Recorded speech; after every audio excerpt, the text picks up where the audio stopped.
Hey everyone, in this video we are going to see how to design inverting operational amplifier. Okay, so inverting operational amplifier basically means the input and output will be opposite to each other. So their sign will be changed. If the input is positive, then the output will be negative, and if the input is negative, then the output will be positive. That is, the output will be equal to the minus of the input. So the amplification, of course, it will be there, but the sign will be negative.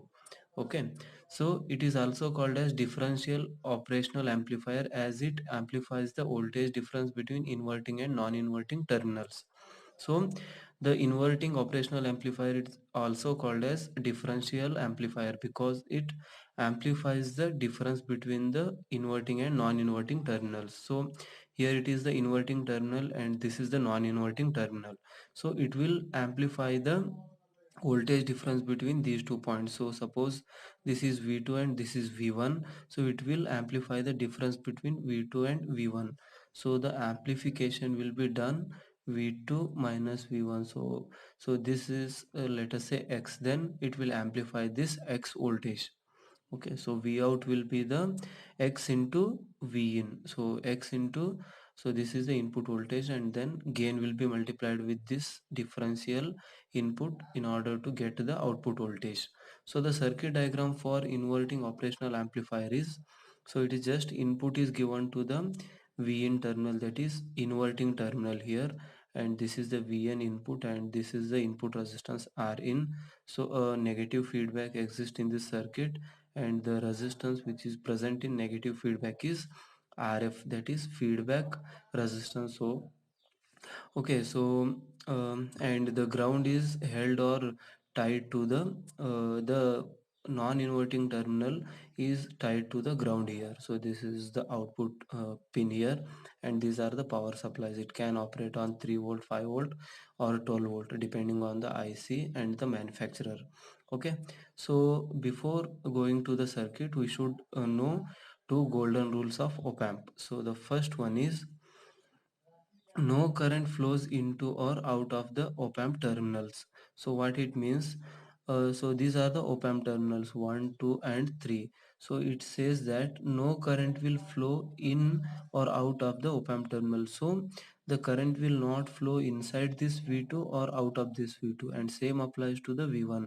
No current will flow inside this V1 and out of this V1. So the current flowing in or out at the op-amp terminals will be zero always. So that's the first rule, or you can say it's a golden rule. You should remember that one. Okay, so the second one is the op-amp tries to keep the same voltage at its both terminals, that is at V1 and V2. So the property of the op-amp is such that it tries to maintain a same voltage at the inverting as well as the non-inverting terminal. So it will try to keep V2 and V1 equal to each other. So if V2 is 2 volt, then it will try to keep the V1 also at a 2 voltage. So this is V2 and this is V1, and if it is 1 volt, then it will try to keep the 1 volt. And similarly, uh, reverse will also follow. So if V1 and V2 are present, so if V1 is 1 volt, then V2, it will try to keep the V2 at 1 volt. So in this case it is in V1 and V2. So as V1 is held to 0, it can't change the V1, so it will try to make the V2. So if V1 is held at 0 volt,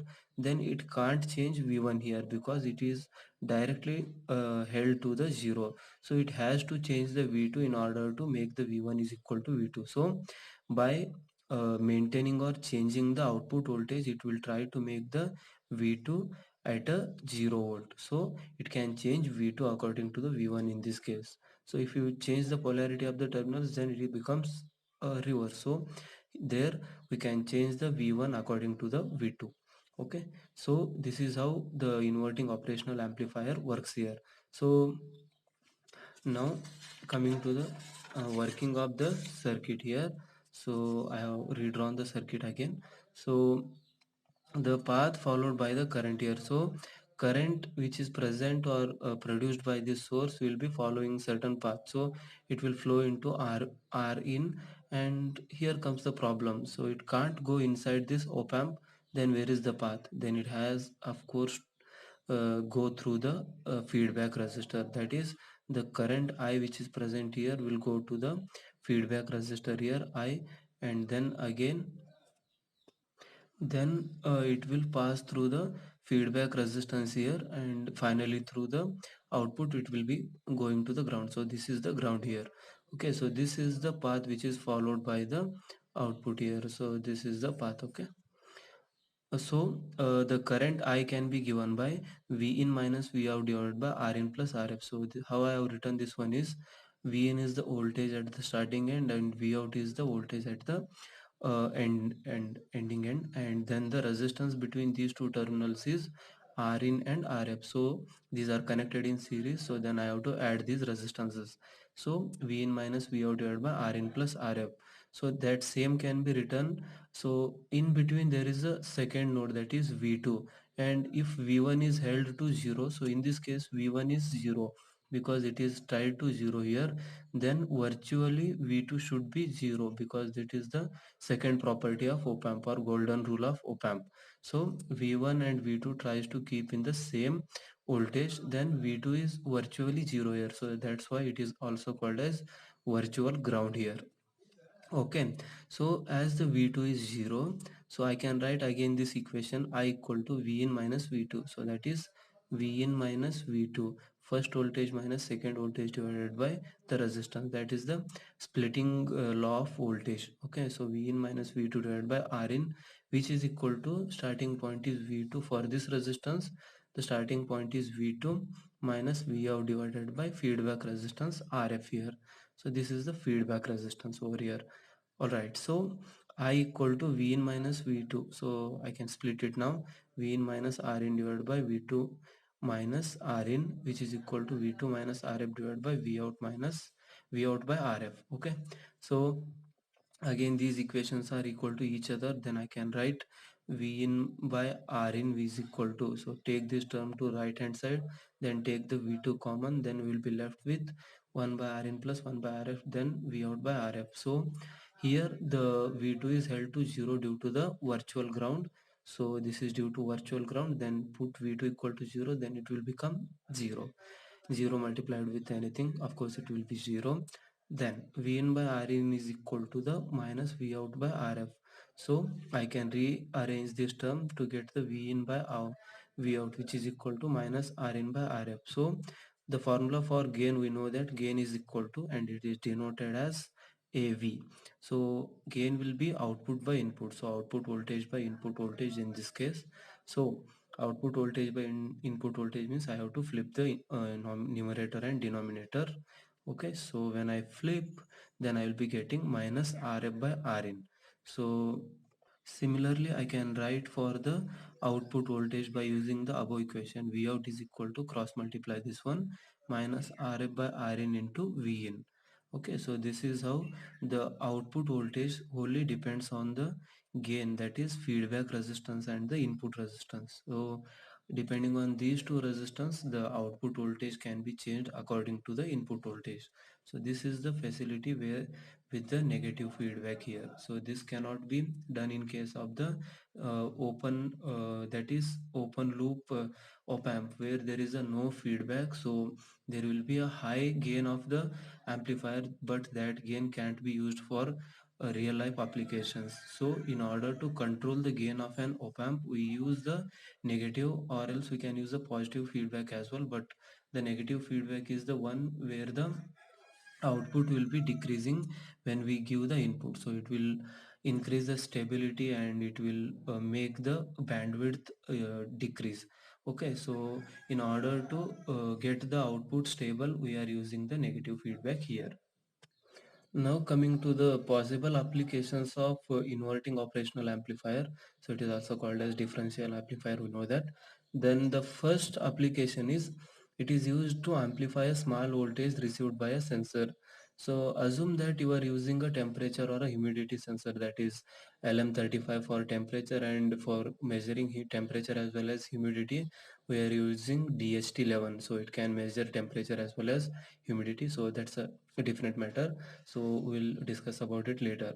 So we are using some sensor, then we will be getting some voltage according to the environmental changes. So if the temperature changes, then it will be converted in terms of voltage and given to the microcontroller. So we want to amplify that signal. Okay, so that small voltage cannot be directly used by the microcontroller. So in order to amplify that small voltage, we need an or amplifier. So at that time we can use the operational amplifier, that is non-inverting or inverting type of operational amplifier. So that should be basically a differential amplifier in order to get a exact output depending on the input. So in that we can use these op amps. So the second case is it is used in trans resistance amplifier, so to amplify the small voltages there also. So the meaning of trans resistance amplifier is the trans resistance amplifier will convert current into the equivalent voltage, so that is I to V converter. So if the sensor produces the current depending on the environment changes, then it needs to be converted to voltage, because amplifier works basically on the voltage. So we can use there the trans resistance amplifier to convert the current into voltage. Then it can be used in the inverting or non-inverting type of differential amplifier to convert it to the higher voltages. So these are the some of applications, but depending on the need and application, we can design different types of circuits. Okay, so that's a different issue.